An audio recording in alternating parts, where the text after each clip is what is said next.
মাটির পিঞ্জিরা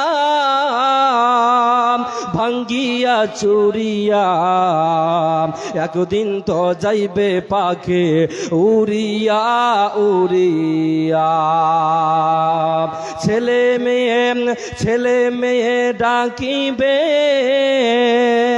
কোলে নেবে তুলিয়া, চুমো খাবে চোখের পানি ছাড়িয়া ছাড়িয়া। ছেড়ে যাবে দুনিয়া মায়া কাটিয়া, ছেড়ে যাবে দুনিয়া মায়ার বাঁধন কাটিয়া। আজরাইল তো আছে সামনে বসিয়া বসিয়া। মাটির পিঞ্জিরা ভাঙ্গিয়া চুরিয়া একদিন তো যাইবে পাখি উড়িয়া উড়িয়া। আজরাইলকে দেখিয়া চক্ষু যাবে উল্টিয়া,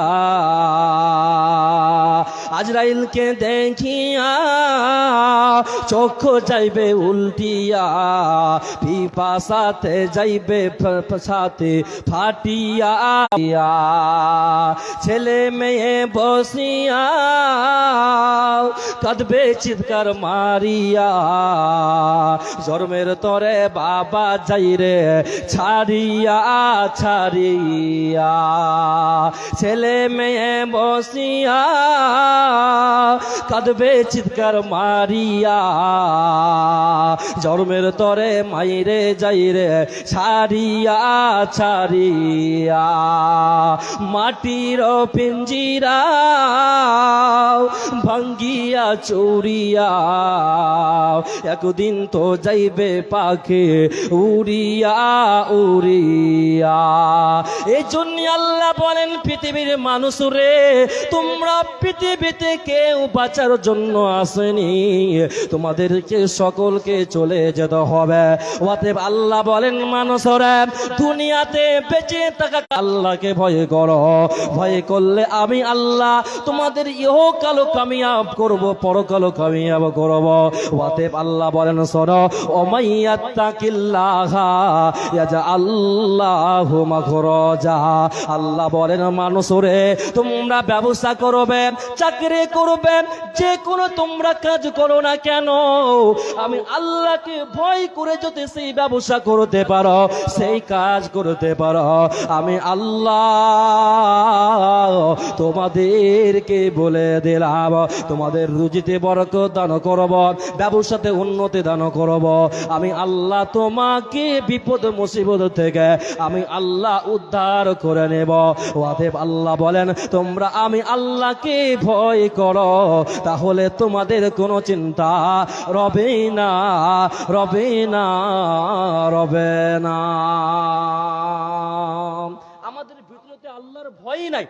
এত আমরা ওয়াজ মাহফিল, এত আমরা খুতবা বায়ান শুনছি, তারপরও আমাদের ভিতরে আমাদের অন্তরে আমাদের বেদে আল্লাহর ভয় নাই। শুধু খালি দুনিয়া দুনিয়া না ব্যস্ত। দুনিয়াদারি করে আপনি কি করবেন? যত যেখানে মানুষ বসে আছেন 15,000 থেকে নিয়ে 17,000 দিন পর্যন্ত বাঁচেন। কতদিন পর্যন্ত ভাই বললাম? 10,000 থেকে নিয়ে 17,000 দিন পর্যন্ত মানুষ বাঁচে। এই দিনের মধ্যে মানুষ কত না মাস্তানি করেছে, কত না মানুষ দুনিয়া না ব্যস্ত, কত মানুষ নিজের স্বার্থ ছাড়া আর কিয়েছেন। আল্লাহ বলছেন সাবধান, তোমরা আমি আল্লাহকে ভয় করো, তাহলে তোমাদের পরকালে কোন চিন্তা হবে না। বন্ধুরে আমার, যেদিন কিয়ামত চালু হয়ে যাবে, কিয়ামত যেদিন হাসরের ময়দানে সূর্যটা মাথার উপরে চলে আসবে, 1 মাইল উপরে চলে আসবে, 1 হাত উপরে চলে আসবে। এইরকম অবস্থায় মানুষের মগজগুলো টকবক টকবক টকবক টকবক করে পড়বে। এবং কিছু কিছু মানুষের যার যেমন পাপ হবে তেমন তার শরীর পর্যন্ত ঘাম হবে, কাউরের হাঁটু পর্যন্ত, কাউরের হবে কোমর পর্যন্ত, কাউরের হবে হবে ঘাড় পর্যন্ত, কারোর হবে গলা পর্যন্ত, কারোর হবে মাথা পর্যন্ত, কেউ হাবুডুবু করবে। আল্লাহ বলেন সেই দিন এমন একটা দিন রে, সেদিন কোনো ছায়া থাকবে না, সেদিন কোনো বাড়ি থাকবে না, সেদিন কোনো ফ্ল্যাট থাকবে না, সেদিন কোনো গাছ থাকবে না, সেদিন আশ্রয় নেওয়ার মতন কেউ থাকবে না, শুধু আল্লাহর রহমতের ছায়া ছাড়া, আল্লাহর দয়া ছাড়া আর কিছু থাকবে না। বলেন সেই ছায়ার তলে কোন কোন কোন পৈকার মানুষ যাবে?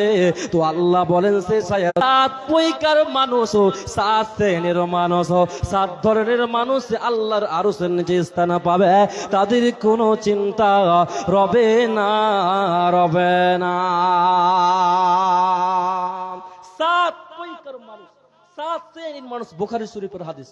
আল্লাহ রাসূল বলছেন সেই দিন সূর্য মাথার উপরে নিকুলে চলে আসবে, মানুষগুলো বলবে আল্লাহ আমাকে একটু আশ্রয় দাও, একটু আমাকে আশ্রয় দাও। শুধু মানুষ বলে আল্লাহ আল্লাহ আল্লাহ করবে। সেদিন আল্লাহর ছায়া ছাড়া, আল্লাহর রহমতের ছায়া ছাড়া আর কোনো কিছু থাকবে না। সে আয়াত, সে আল্লাহর আরশের ছায়া তলে 7 পৈকার মানুষ, 7 ধরনের মানুষ স্থান পাবে। বন্ধু আমার, তারা কারা? 7 পৈকার মানুষ, তারা কারা? আল্লাহ বলেন শোনো, প্রথম নাম্বার হচ্ছে নাই প্রায়ণ শাসক। যেই নাই প্রায়ণ শাসক ওকে বলা হয় গ্রামের মেম্বার বলুন, প্রধান বলুন, গ্রামের দায়িত্বমান যাকে বলা হয়।